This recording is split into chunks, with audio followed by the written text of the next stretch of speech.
Hello class students, six class. अपना इतिहास में जो चैप्टर चल रहा है बच्चों, आरंभिक नगर, उसी में हम आगे चर्चा करेंगे। आज जो हम ले रहे हैं उसमें जो कल हमने पढ़ा था कि बहुत सारी बहुमूल्य धातुएं पाई गई हैं वहाँ पर खोज में, उनके जो अवशेष मिले हैं, तो उससे ये पता चलता है कि कुछ तो चलिए वहाँ पर ही धातुएं मिल जाया करती, बहुत सी धातुएं बाहर से भी मंगाई जाती थी। तो ये कुछ धातुओं का मैं यहाँ पे लिख रखा है, ठीक है।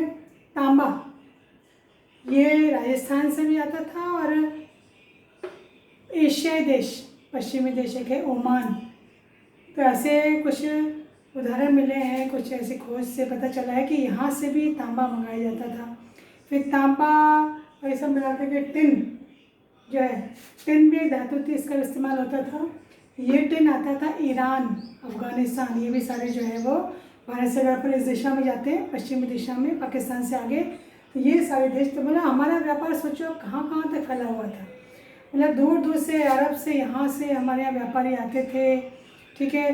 भारत में आकर के व्यापार करते थे, सामान लाते थे, हमारे यहाँ के भी लोग वहाँ जाया करते थे। सोचो आप कैसे व्यापार उस समय हुआ था, कैसे होता होगा, जलीय रास्ते से होता था, थल रास्ते से होता था, ये सब खोजबीन जो है वो की गई। फिर आता है सोना। सोना अपने भारत में दक्षिण का राज्य है कर्नाटक, वहाँ से लिया जाता था। और बहुमूल्य पत्थर जिनको अपन कहते हैं नगीने भी होते हैं, ठीक है, ये गुजरात से भी आ रहे हैं, ईरान से भी आ रहे हैं, अफगानिस्तान से भी इनको मंगाया जा रहा है। किस तरह से बहुमूल्य जो पत्थर ये सब जो इनके अवशेष मिले हैं उससे ये जानकारियाँ निकाली गई। फिर बात आती है कि भाई उस समय इनके भोजन की बात आती है कि उस समय जो लोग थे नगर में भी रह रहे हैं, गांव में भी रह रहे हैं लोग, तो वो अपने भोजन के लिए किसका जो है यहाँ पर अपन कह सकते हैं फसल पैदा करने का काम करते थे। मतलब आप ये सोचो कि पुरातत्ववेत्ताओं ने कितनी सारी जानकारियाँ निकाली हैं, एक एक चीज़ की जानकारी, उससे हम लोगों को पता चला, अपन को पता चला कि भाई ऐसा जीवन जीते थे वो लोग, उस समय इन्होंने ये सब सीख लिया था। तो अगर अपन बात करें अनाज की पैदावार, सोचो उन्होंने गेहूँ, जौ, दालें, मटर, धान, तिल, सरसों और पता नहीं और भी बहुत सारी चीज़ें उगाना सीख लिया था। अब देखिए, अगर फसल पैदा करनी है तो पानी भी चाहिए, तो पानी वहाँ होगा, उन्होंने ऐसी जगह चुनी होगी कि नदियों के पास के इलाके या कोई तालाब हो, वहाँ पर कोई स्थायी व्यवस्था तो हो ना जहाँ पे इन्होंने ये अपने पैदावार की बात सोची होगी। और कहीं कहीं हल का भी अवशेष का पता चला, क्योंकि इन्होंने जो अपने साधन बनाए खेती करने के लिए, तो उसमें लकड़ी के तो नष्ट वष्ट हो गए, पर कहीं कहीं कुछ ऐसे हलों का जो है पता चला है। और अगर किसी कारण से पानी नहीं आ पाता है, वर्षा नहीं होती है, तो वहाँ पर उस समय भी इन्होंने ये सब आपदाएं झेली होंगी, सूखा भी पड़ा होगा, अकाल जिसको अपन कहते हैं, ठीक है। तो उस समय इन्होंने अपनी फसल को बचाने के लिए क्या किया होगा। तो उस समय सिंचाई के तरीके का भी इस्तेमाल हुआ था, ये भी पता चला है। और ये वक्त ज़रूरत के लिए पानी भी संचय करके रखते थे, इकट्ठा करके तालाब के रूप में या कैसे भी रूप में। तो ये सब चीज़ें भी वहाँ पे जो है वो पता चली कि इन्होंने इसका इस्तेमाल भी किया, मतलब फसल उगाने नहीं सीखा, फसल को बचाया भी है।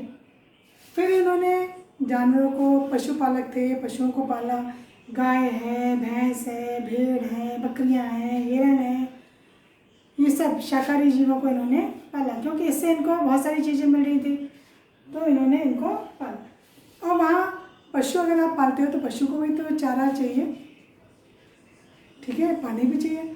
तो वहाँ पे तालाब और चारागाह ना, वो बड़े बड़े जो घास के मैदान होते हैं ना, जहाँ पे वनस्पतियाँ भी होती हैं, तो वहाँ पशु फिर कहाँ जाएंगे चरने के लिए, उनको कहाँ से भोजन मिलेगा। तो ये भी सब पाए गए, मतलब ये चारागाह भी वहाँ पर थे। तो जब कभी सूखा पड़ता था तो ये कई बार अपने जानवरों को लेकर के दूर दराज के इलाकों में चले जाया करते थे, क्योंकि जीवन तो जीना है।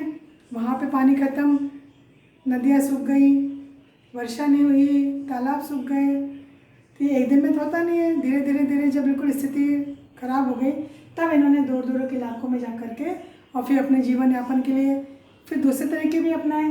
फल संग्रह किया, जैसे कोई बेर होते हैं या कोई ऐसे फल होते हैं, उनको संग्रह किया खाने के लिए, उनको सुखा करके उनसे भी उन्होंने जो है कुछ कंदमूलों से आटा बनाया, जो भी इन्होंने ये सब किया। मछलियाँ भी पकड़ी और शिकार भी किए।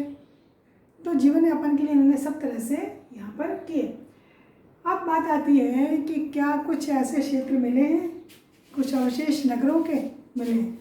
ये गुजरात के अपन 2 शहरों के या 2 जो पुरातात्विक मिले हैं यहाँ पर शहर, उनके यहाँ पर नगर, उनका यहाँ पर इन्होंने वर्णन किया है।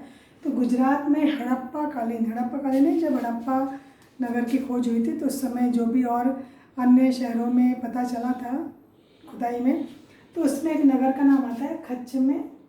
गुजरात में कच्छ इलाका है, कच्छ में एक कहते हैं जगह है वहाँ पे धोलावीरा भी कहते हैं, तो धोलावीरा नगर मिला।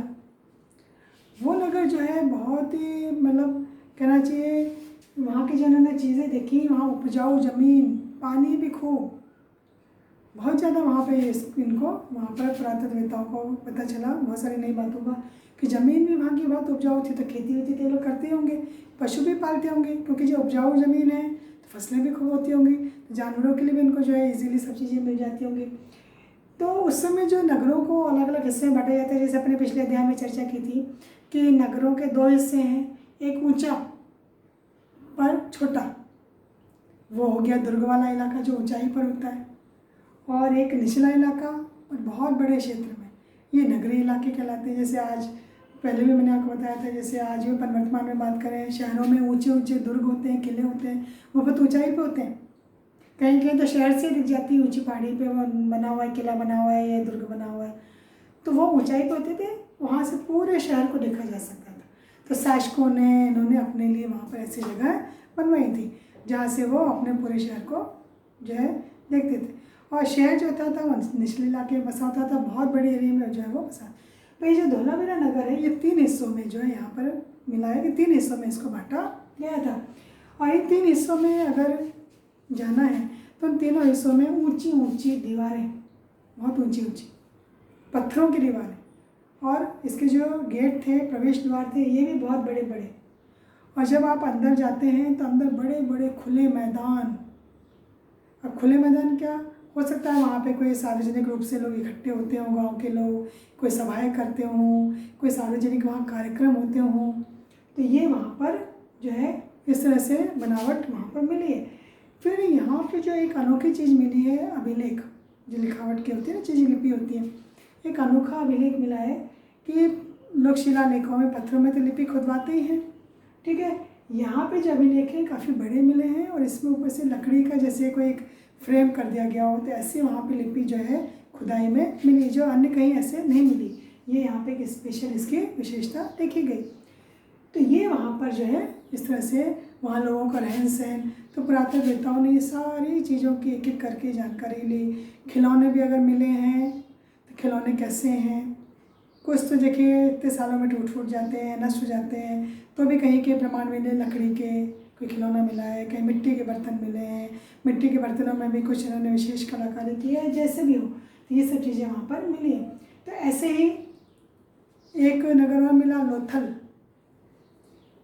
गुजरात में ही है। गुजरात में खंभात की खाड़ी है, वहाँ पे साबरमती नदी है, नदी की एक सहायक नदी जिसको अपन कहते हैं वो है, उस नदी के किनारे ये लोथल मिला है। तो वहाँ पे ऐसे प्रमाण मिले कि यहाँ से जलीय रास्ते से एक बंदरगाह भी मिला, कि बंदरगाह वो जगह होती है जहाँ पे जहाज आते हैं, नावें आती हैं, रुकती हैं, सामान चढ़ता है, उनमें सामान जो लाया जाता है उसको उतारा जाता है, तो बंदरगाह के प्रमाण भी वहाँ पर मिले हैं। और ये एक केंद्र बिंदु भी था, इसका विभिन्न प्रकार के बहुमूल्य पत्थर हैं, शंख हैं, धातुएं विभिन्न प्रकार की, वो सारी वहाँ पर जो पाई जाती थी। भंडारगृह का मतलब आपको पता है, भंडार क्या होता है। भंडारगृह में अनाज भी रखे जा रहे हैं, तो वस्तुएं भी रखी जा रही हैं, वो सब प्रमाण यहाँ पे मिले हैं। फिर यहाँ पे भंडारगृह में मोहरें मिली हैं, और मोहरों में भी क्या है, वो छापी गई हैं, मुद्रांकन किया गया है इसमें। जैसे वो मिट्टी में नहीं होता, वो साँचा होकर के उसको लगा देते हैं तो उसका स्वरूप आ जाता है, इस तरह से वहाँ पर मिली। अब बात ये उठती है कि इतनी सारी सभ्यताएं जो थी उनका नष्ट क्यों हो गई हो, उनका अंत क्यों हो गया, क्योंकि यहाँ पे बदलाव आने शुरू हो गए थे लगभग 4000 वर्ष पहले। अब इसके लिए बहुत सारे अनुमान लगाए गए कि सभ्यता का अंत क्यों हुआ। तो जब ये बदलाव देखने को मिला तो लोगों ने क्या किया, अपने अपने नगर जो थे वो छोड़ने शुरू कर दिए। तो आपकी समझ से ऐसे क्या हुआ होगा वहाँ पर? हो सकता है सूखा पड़ा हो वहाँ, या बाढ़ आ गई हो, कोई प्राकृतिक आपदा आ गई हो, ठीक है, जो धीरे धीरे क्या हो गया वहाँ पर विनाश हो गया। या हो सकता है कि दूर दूर से जो कच्चा माल वहाँ पर आता था आयात के लिए, वो आना बंद हो गया हो। तो धीरे धीरे क्या हो गया वहाँ पर लोगों का जाना होने लगा, कहीं और जाने लगे, वो लोग पलायन कर गए। जगह जगह नगर जो थे वो कचरे के ढेर से बनने लगे, जो जल निकासी के प्रणाली है, सड़कें वड़कें हैं, वो सब क्या धीरे धीरे धीरे धीरे नष्ट होने लगे। और अब सड़कों पे ही ऐसे झोपड़ियाँ टाइप की जो है वो लोग बना के रहने लगे, नगरों का जो है विनाश होने लगा। तो ये बहुत बड़ा जो है बदलाव वहाँ पर दिखाई दिया। ये सब क्यों हुआ, क्या कारण था, इसका पता भी विद्वानों को नहीं पता चला। कुछ ने सबने अनुमान लगाए, किसी ने कहा हो सकता है नदियाँ सूख गई हों, तालाब सूख गए हों, जंगलों का विनाश हो गया, क्योंकि प्रलय आती गई तो प्रलय में तो सब नष्ट हो जाता है। तो मतलब जीने लायक, जीवन जीने लायक वहाँ परिस्थितियाँ जो थी धीरे धीरे खत्म होने लगी। तब जैसे मान लीजिए ईंधन है, तो ईंधन के लिए लकड़ी चाहिए, ईंटों का इस्तेमाल होता है कि भाई उसमें चूल्हा जैसे अपन जैसे देखते हैं ना बना करके, वहाँ ईंधन जो लकड़ी का इस्तेमाल होता है, हो सकता है वो सब नष्ट हो गए हों।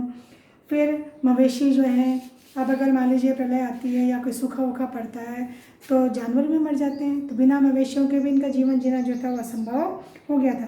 तो ये बड़े बड़े झुंड मवेशियों के जहाँ जाया करते थे घास के मैदान, वो घास के मैदान भी जो थे वो नष्ट हो गए थे। कुछ इलाकों में बाढ़ आ गई, कुछ में सूखा हो गया। तो बहुत सारे ऐसे कारण हैं जिनका विशेषज्ञों ने पता लगाया है कि हो सकता है कहीं कहीं नदियाँ, घास के मैदान सूख गए हों। तो जब जीवन के लिए, खान पान के लिए भोजन ही समाप्त हो गया तो धीरे धीरे क्या हो गया, ये हो गया। और कहीं कहीं हो सकता है शासकों ने अपना नियंत्रण भी समाप्त कर दिया हो, तो नियंत्रण के अभाव में भी परिवर्तन का असर जो यहाँ पर दिखाई दे रहा था।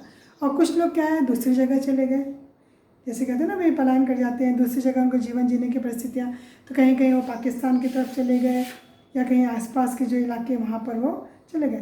तो इससे क्या हो गया, अपने पाकिस्तान के पास वाले सिंध, पंजाब की बस्तियाँ ये भी उजड़ गई। तो वहाँ पर भी क्या हो गया, धीरे धीरे विनाश जो था वो दिखाई देने लगा। तो ये कुछ परिस्थितियाँ हैं जिससे अपन कह सकते हैं कि भाई ये जो पुराने जो सभ्यताएँ थी उसका अंत कैसे हुआ। और एक जगह से जब कोई लोग हट जाते हैं तो वहाँ कोई वजह ही होगी, ऐसी बड़ी वजह जिसकी वजह से उन्होंने उस क्षेत्र को छोड़ा और नए क्षेत्र में जाकर के नई बस्तियाँ इन्होंने वहाँ पर बना ली।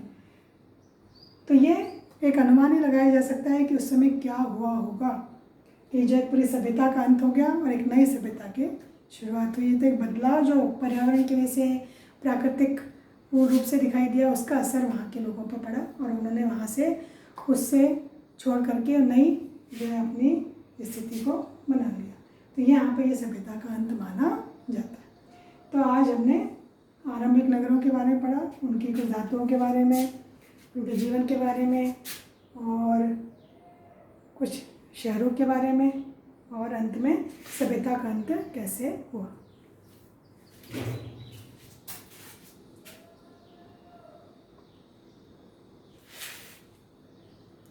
ये देख लें आप ध्यान से।